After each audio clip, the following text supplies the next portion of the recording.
another person who we reached out to and was great and part of this book was Mick Foley. Now, in his first book, which was back in 1999, Have a Nice Day, there were quite a few scathing comments about you hurled in your direction. Unsurprising, because at the time that was a WWF published book. You're in the midst of a lawsuit with the company. You're an easy and prime target. But I know those words hurt you at the time, and they weren't words that Mick really felt comfortable writing.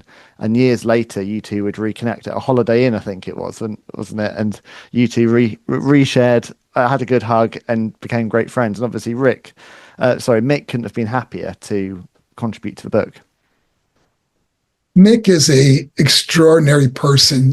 He does so much for charity, and he loves what I do. But before we met at the hotel in person for the first time in all those years, he actually wrote me a beautiful letter, and it was a letter expressing forgiveness, for what he wrote about me. And but he was so kind, And it's like when I read that, I was just, wish he was there because I wanted to give him a big hug. It was the nicest thing, probably anybody that ever really said or wrote about me that said something that was kind of negative.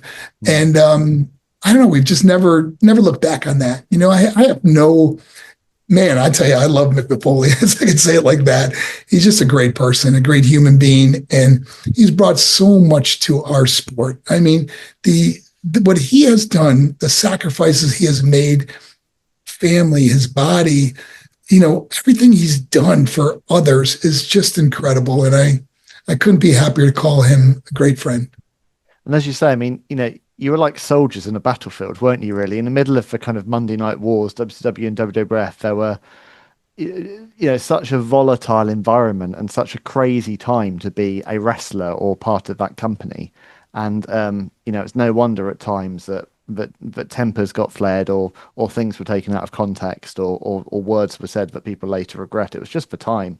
And as you say, age is a wonderful thing. Wisdom's a wonderful thing. And I think, to see it brought great joy to my face to see that photo of you and Eric Bischoff together. I mean, if ever there's as an example that age is but a number, seeing you two side by side proves that adage that you very much growing old gracefully.